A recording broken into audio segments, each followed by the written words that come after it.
हो का? नमस्कार उपस्थित गुरुजन वर्ग, सादर हे बघा चालू आहे ना व्हिडिओ, चालू आहे ना? हां चालू आहे. मी विश्वनाथ बाजीराव खेडकर देवासाहेब आलेला आहे. शांताकारं जगशयनं पद्मनाभं सुरेशं पुस्तक आहे ना? विश्वाधारं गगनसदृशं मेघवर्णं शुभांगं लक्ष्मीकान्तं कमलनयनं योगिभिर्ध्यानगम्यं वन्दे विष्णुं भवभयहरं सर्वलोकैकनाथं सच्चिदानन्दरूपाय विष्णुपदत्यादिहेतवे तापत्रयविनाशाय श्रीकृष्णाय वयं नमः. ॐ नमोजी आद्या वेद प्रतिपाद्या जय जय सुसंवेद्या आत्मरूपा. आज कीर्तन विश्व मराठी परिषद आणि Bhishma school of Indian knowledge system यांच्या वतीने गेली 3 महिने ऑनलाईन असा कथाकार प्रशिक्षण वर्ग होता. आणि या कथाकार प्रशिक्षण वर्गामध्ये आपल्याला जे बहुमल मार्गदर्शन मिळालं त्यामध्ये आदरणीय डॉक्टर चारुदत्त बुवा आपले साहेब, Shri Pranav Gokhale sir, doctor Ajit Apte sir, doctor अवंतिकाताई कुंबळे, श्री शंतनू रेखे आणि डॉक्टर उदय कुंभेकर या गुरुजनांनी आपल्याला मार्गदर्शन केलं. खरं म्हणजे शिल्पकार जेव्हा मूर्ती तयार, दगडाची मूर्ती तयार करतो तेव्हा काय करतो शिल्पकार, तर त्या दगडामध्ये अनावश्यक जो भाग असतो तो अनावश्यक भाग हा तो मूर्तिकार दूर करतो आणि त्या दगडामध्ये सुबक अशा प्रकारची मूर्ती तो तयार करतो. त्याचप्रमाणे गुरुजनांचं कार्य असतं. आपला या 3 महिन्याच्या या कालावधीमध्ये आपल्यामध्ये जे अज्ञान होतं ते अज्ञान खरं म्हणजे या गुरुजनांनी दूर केलेलं आहे. आणि म्हणूनच मोठ्या आत्मविश्वासाने आपण 10 मिनिट, 15 मिनिट, 12 मिनिट या ठिकाणी कथा हे निरूपण करू शकलेलो आपण. हा आत्मविश्वास या गुरुजनांनी आपल्यामध्ये निर्माण केला, त्यांच्या चरणी मी नतमस्तक होतो. खरं म्हणजे आपटे सरांनी सकाळी त्यांच्या मार्गदर्शनामध्ये उल्लेख केला की भारतीय हिंदू धर्मसंस्कृती ही जगाच्या पाठीवर महान, ही भारतीय हिंदू धर्म, सनातन हिंदू धर्म संस्कृती ही जगाच्या पाठीवर महान का आहे, तर हे जे धर्मग्रंथ आहेत, आपले धर्मग्रंथ, या धर्मग्रंथामधून जे तत्वज्ञान सांगितलेलं आहे. आणि म्हणून उल्लेख केला की वसुधैव कुटुंबकम हे तत्वज्ञान आपल्या आणि हिंदू संस्कृती धर्मग्रंथ हे रुजवलेलं आहे. आणि म्हणून जगाच्या पाठीवर ही जी एक संस्कृती आहे की ती हजारो वर्षापासून, नवीन लाखो वर्षापासून ही टिकून आहे, याचा अभिमान हा या ठिकाणी आपल्याला आहे. हे जे आपल्या ऋषी मुनी असतील, संत साधू महंत मुनी यांनी हे जे धर्मग्रंथ निर्माण केलेले आहेत, या हिंदू धर्मग्रंथामध्ये आपल्याला 3 प्रकारच्या प्रस्थानत्रयी या ठिकाणी दिसतात. पहिली प्रस्थानत्रयी जी आहे ती म्हणजे वैदिक प्रस्थानत्रयी. या वैदिक प्रस्थानत्रयीमध्ये 3 ग्रंथांचा समावेश होतो. त्यामध्ये ब्रह्मसूत्र, दशोपनिषद आणि श्रीमद भागवत या श्रीमद भगवद्गीता या 3 ग्रंथाचा पहिल्या प्रस्थानत्रयीमध्ये समावेश होतो. दुसरी प्रस्थानत्रयी जी सांगितली जाते आपल्या धर्मग्रंथाची ती म्हणजे पौराणिक प्रस्थानत्रयी. या पौराणिक प्रस्थानत्रयीमध्ये 3 ग्रंथांचा समावेश त्या ठिकाणी होतो आणि म्हणजे रामायण, महाभारत आणि श्रीमद भागवत. आणि तिसरी जी प्रस्थानत्रयी आपल्या ग्रंथाची सांगितली जाते ती प्रस्थानत्रयी म्हणजे संतांची प्रस्थानत्रय. आता ही संतांची प्रस्थानत्रय जी आहे ही आपल्या राज्यानुसार बदलते. कारण उत्तर प्रदेशाचा जर आपण उल्लेख केला तर त्या ठिकाणी कबीर, सूरदास आणि तुलसीदास ही उत्तर प्रदेशातली ही प्रस्थानत्रय. महाराष्ट्रातल्या संतांची जर प्रस्थानत्रय आपण पाहिली तर श्री संत ज्ञानेश्वर महाराज आणि त्यांची भावार्थ दीपिका तथा ज्ञानेश्वरी. त्याचप्रमाणे या ठिकाणी श्री संत एकनाथ महाराज की त्यांनी आपल्या भागवत ग्रंथाच्या दशमस्कंदावर ही एकनाथी भागवत ही टीका त्या ठिकाणी केली आणि तो एकनाथी भागवत. त्यानंतर संत तुकाराम महाराज यांचा गाथा आणि त्यानंतर संत रामदास महाराज यांचा दास. ही संतांची ही प्रस्थानत्रयी. आणि खरं म्हणजे ही जी प्रस्थानत्रयी आहे ही आपण जन्मात आल्यानंतर आपण ही वाचली पाहिजे असं मला या ठिकाणी नमूद करावं वाटतं. काही लोक म्हणतात की आमचं काय बिघडलंय, आम्ही तर कधी काय ग्रंथाला हात लावला नाही, आमचे बंगले आहेत, गाड्या आहेत, आम्ही मोठ्या प्रमाणावर आनंदी राहतो, सुख सोयी आमच्याकडे आहेत, आम्हाला काय वाचायची गरज आहे. पण आपल्या पूर्वजांनी आपल्याला सांगितलेलं आहे की मानव आणि पशु यामध्ये काही गोष्टी साम्य आहेत. त्या साम्य गोष्टी कोणत्या आपल्या पूर्वजांनी सांगितल्या? आहार, निद्रा, भय आणि मंथून. या प्राण्यामध्ये आहेत आणि मनुष्यामध्ये आहेत. जर आहार, निद्रा, भय, मंथून यामध्ये जर आपण गुंतून राहिलो आणि या पलीकडे जर आपण काही केलं नाही तर प्राण्यामध्ये आणि आपल्या मानवामध्ये काय फरक राहिला. आणि म्हणून या पलीकडे जाऊन आपल्याला काहीतरी केलं पाहिजे आणि म्हणून हा प्रशिक्षण वर्ग हा आपल्याला मार्गदर्शन करण्यात आहे. खरं म्हणजे आपली कथाकथनाची परंपरा ही फार जुनी आहे, सनातन आहे. ही सनातन आहे याचा अर्थ काय तर नैमिष्य अरण्यामध्ये आणि सूत मुनी आणि शौनक ऋषी आणि या शौनक ऋषी बरोबर असलेले 88,000 ऋषी यांच्यामध्ये या कथाकथनाच्या माध्यमातून या आपल्या सर्व ग्रंथावर मंथन होत असे.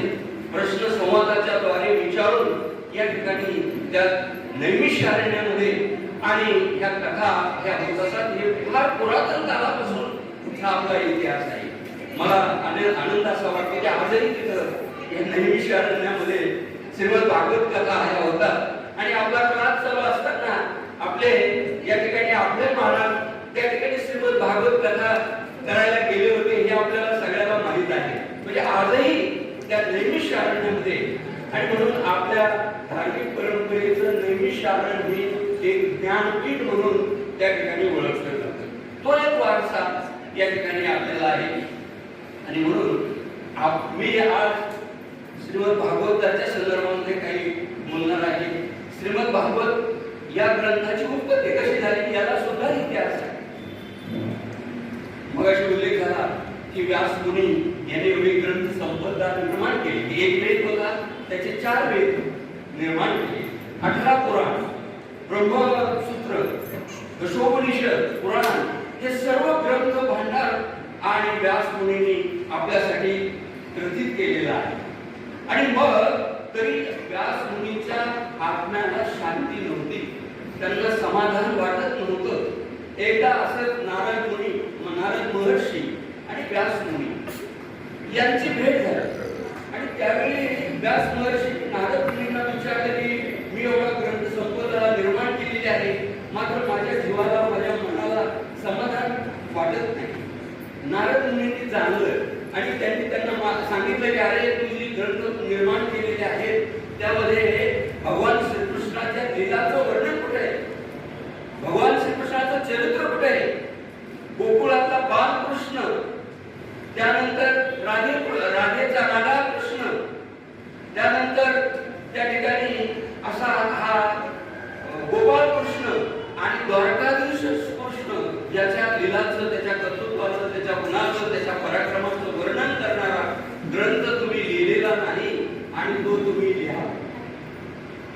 आणि मग या व्यास मुनींनी हा श्रीमद भागवत ग्रंथ की जो आज आपल्या मुकुटस्थानी आहे आणि त्यावर कथाकथन हे सारखं होतं आणि त्या कथाकथनामधून या ठिकाणी समाजाचं प्रबोधन आजही त्या ठिकाणी होतंय आणि पुढेही होत राहील.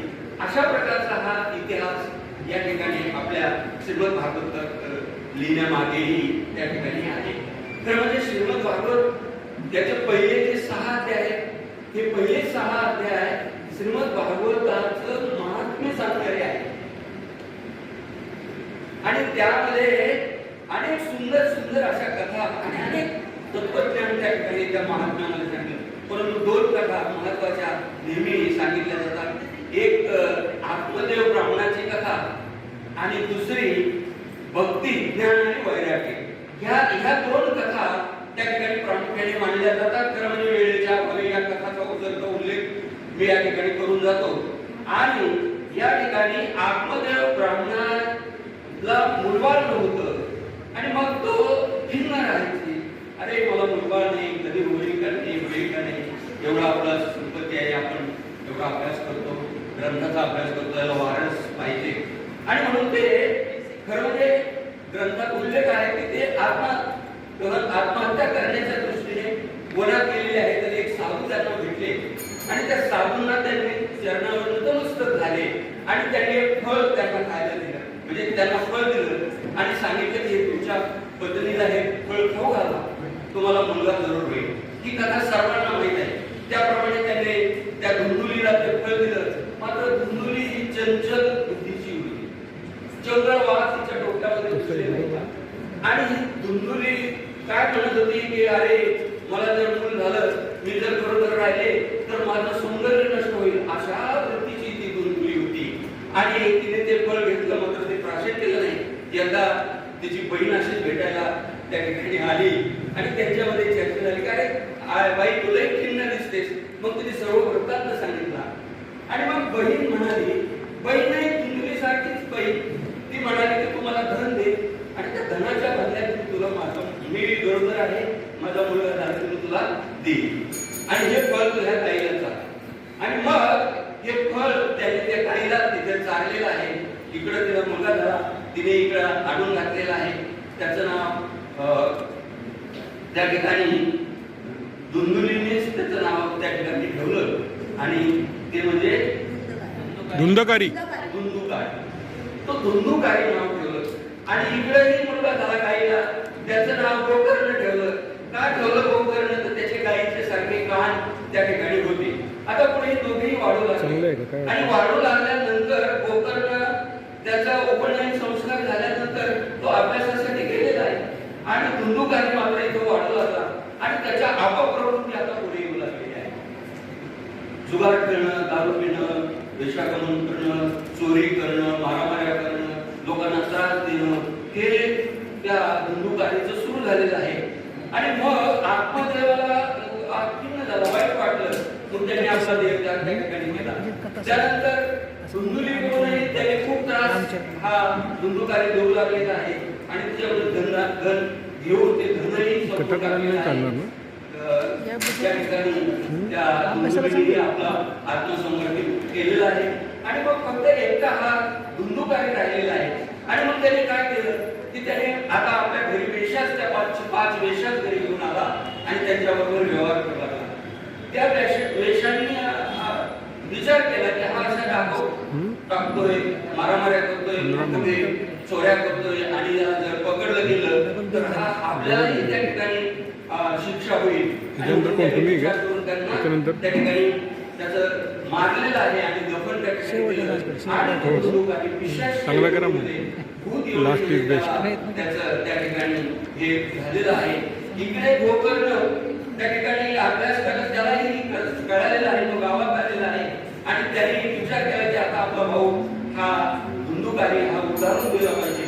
आणि म्हणून त्या ठिकाणी त्यांनी ही कथा गावामध्ये आयोजित केली आणि त्या कथेमधून हा एका बांबूमध्ये वायूच्या रूपाने धुंदुकारी बसलेला आहे आणि 7 दिवसात त्याच्या 7 वासना त्या ठिकाणी नष्ट झाल्या आणि तो त्याला स्वर्गप्राप्ती त्या ठिकाणी दिली आहे. खरं म्हणजे वेळेअभावी आपल्याला त्या ठिकाणी मर्यादा असल्यामुळे मर्यादा त्या ठिकाणी पाळावी लागते. सदा सर्वदा योग तुझा घडा जे कारणी विठू नको गुणवंता अनंता रघुनायका गणेची आता ते जय रघुवीर समर्थ. हे बंद कसं करायचं, सेव्ह कसं करायचं हे? आणि हे काय कर लक्ष द्यायला नाही, हे नवीन सिस्टम आहे. इथं दाबून